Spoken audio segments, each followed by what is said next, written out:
Hello!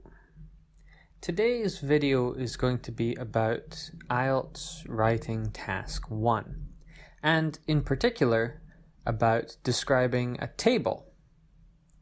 I've been asked by a few people in the past to talk about how to describe tables. Tables appear more difficult than line graphs or bar charts to some students, because they are less visually obvious. When you look at a table, you don't necessarily see the important data as clearly as you would with a visual representation like a bar chart. So I'm going to show you an example of a table, and we're going to go through it together and practice writing a great essay about it.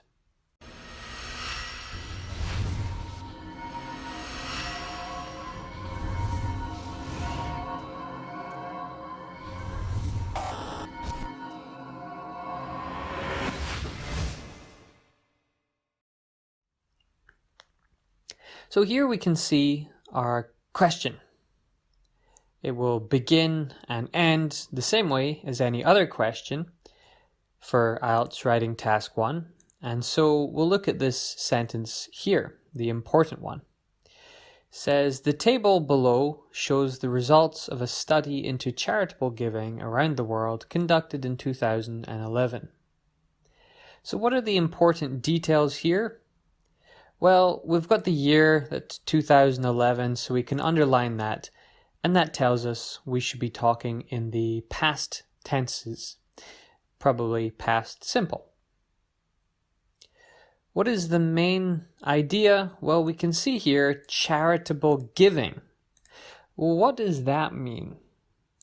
Now, you may look at this and recognize the beginning part of the word charitable. That looks kind of like the word charity, which is a IELTS topic. Now we can actually see down here the word charity, so we can confirm that is right. So charitable is the adjective form of the word charity. Here we can see giving, so basically this is another way of saying giving to charity.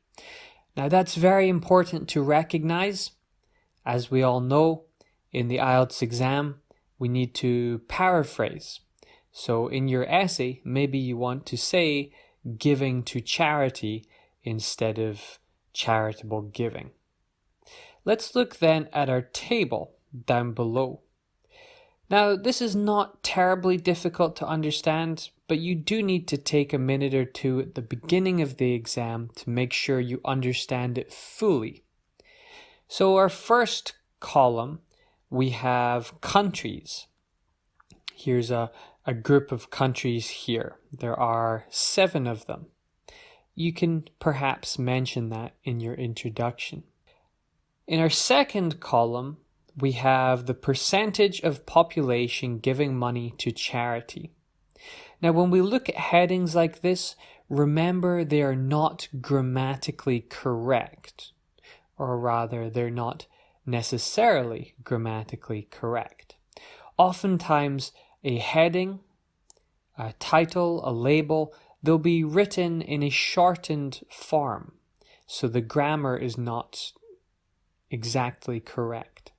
This means that you should not copy these directly into your essay, but intend to instead take important words, percentage, population, money, charity, and then turn these into your own sentence.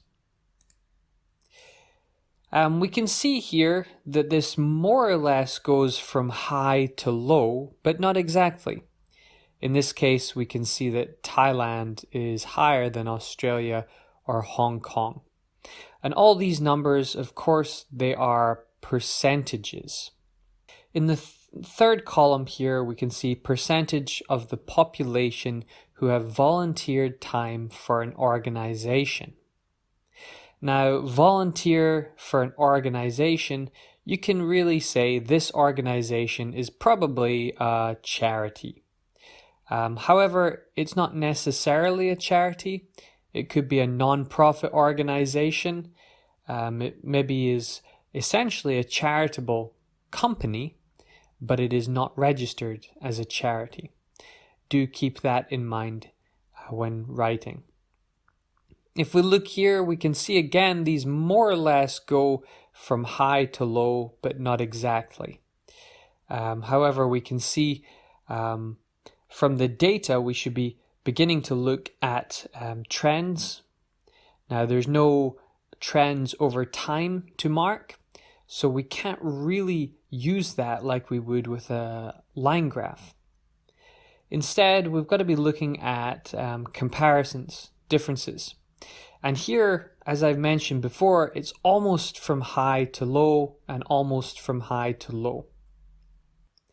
What we should be looking at are the differences. Now, this is very important for describing a table.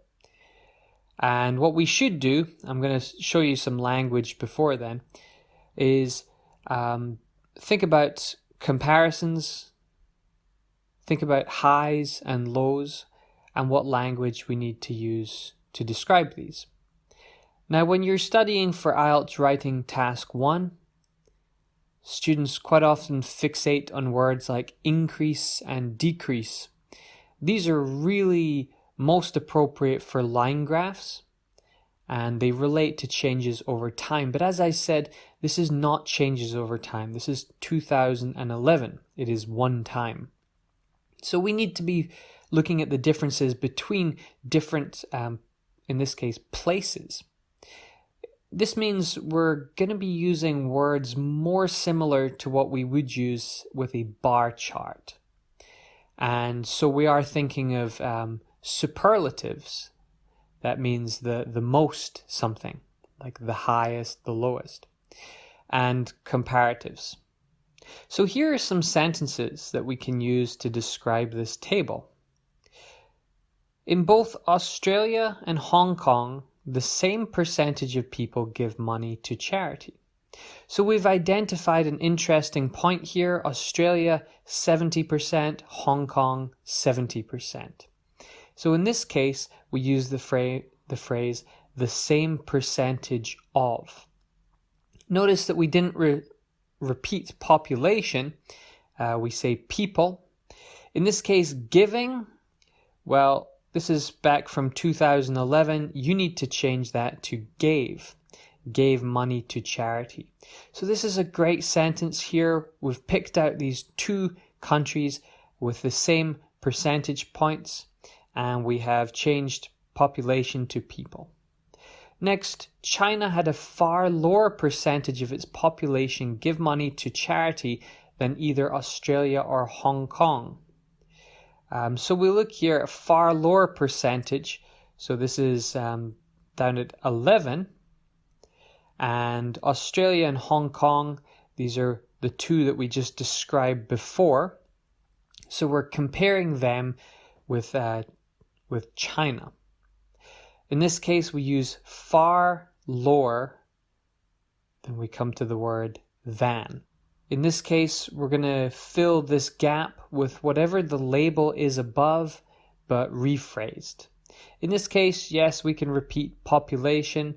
We use give money here because we had the word had before, so we've already set this into the past. And finally there, the percentage of people volunteering their time to an organization in Australia was nearly 10 times higher than in China. So in this case, what we've done is, again, we're comparing Australia and China. And we're looking at the numbers 38 and 4, these both being percent. So 4 times 10 would be 40. This is almost 40. So we can say was nearly 10 times higher than, or was almost 10 times higher than in China. That's a great sentence, but we're going to make it even better by adding on this part here. and saying, and nearly 3 times higher than in Hong Kong. So Hong Kong is 13. So 13 tripled would be 39. And as we can see, this is almost 39. So again, nearly 3 times higher than. So these are some ways that we can compare data. We can find two things that are the same and say the same as or the same percentage of, and compare two countries. We can say something is lower than or higher than. And we can talk in terms of some simple mathematics and say it was nearly 10 times higher than, nearly 3 times higher than. Some other words and phrases we can use. We could say it is double or triple. You can say there are twice as many, and so on. One more thing. So above you could see that occasionally I am paraphrasing. That is really important.